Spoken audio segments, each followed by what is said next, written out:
বিশ্বনাথ নগৰত নৃত্য গীতেৰে আপৰ শোণিতপুৰ প্ৰাৰ্থী ঋষিৰাজ কৌডিন্যৰ হৈ অভিনৱ প্ৰচাৰত ৱাজ কেম্পেইনিং।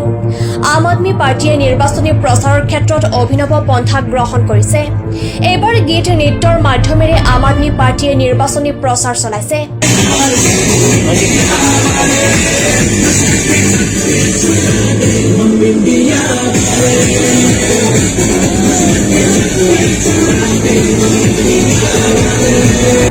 আপৰ যুৱ শক্তিৰ সদস্যসকলে বিশ্বনাথ নগৰৰ মাজমজিয়াত গীত নৃত্য পৰিৱেশন কৰি আপৰ শোণিতপুৰ সংসদীয় সমষ্টিৰ প্ৰাৰ্থী ঋষিৰাজ কৌডিন্যৰ হৈ নিৰ্বাচনী প্ৰচাৰ চলায়।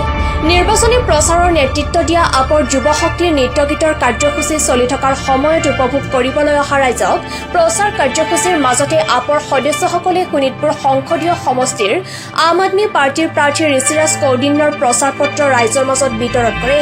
য'ত আমি মানে নৃত্য কৰি পেলাই মানুহৰ আকৰ্ষণ কৰোঁ, যেতিয়া তেওঁলোক আমাৰ ওচৰলৈ আহে তেতিয়া আমি এই লিফলেটখন যোনখন কেজৰিৱালে আপোনাৰ গেৰেণ্টি কাৰ্ড হিচাপে দিয়া হৈছে, ইয়াতে আপোনাৰ লিখা আছে কি দিল্লী আৰু পাঞ্জাবত তেওঁলোকে কি কি কৰিছে। যেনিবা আপোনালোকে চাব পাৰে এতিয়া তাতে আপোনাৰ যোনটো ইলেক্ট্ৰিচিটি আছে সেইটো অলমষ্ট ফ্ৰী হৈ গৈছে। আৰু আমাৰ ইয়াতে যোনটো আপোনাৰ ইলেক্ট্ৰনিক মিটাৰ লগাইছে, আজিকালি ইমানেই বেছি ইলেক্ট্ৰনিকত আমাৰ মানে পইচা ইমানেই উঠা হৈছে তাতে কি বহুত মানুহে পে কৰিব নোৱাৰে আৰু বিনা বিজলীত থাকিব লগা হৈছে। আপুনি চাব পাৰে তাতে গলিয়ে গলিয়ে আপোনাৰ চিকিৎসালয়, বিভিন্ন ধৰণৰ আপোনাৰ চিকিৎসালয় হ'ব মানে আছে তাতে, যোনবোৰ আপোনাৰ মানে অলমষ্ট ফ্ৰী হয়, নৰ্মেল মানুহবিলাকে এফৰ্ড কৰিব পাৰে। আৰু আপোনাৰ তাতে চাব পাৰিব আমাৰ যোনবোৰ গভৰ্ণমেণ্ট স্কুল আছে আমাৰ ইয়াৰ লগত আপুনি যদি কম্পেয়াৰ কৰে তেন্তে তাৰবোৰ কিমান এডভান্স হয়।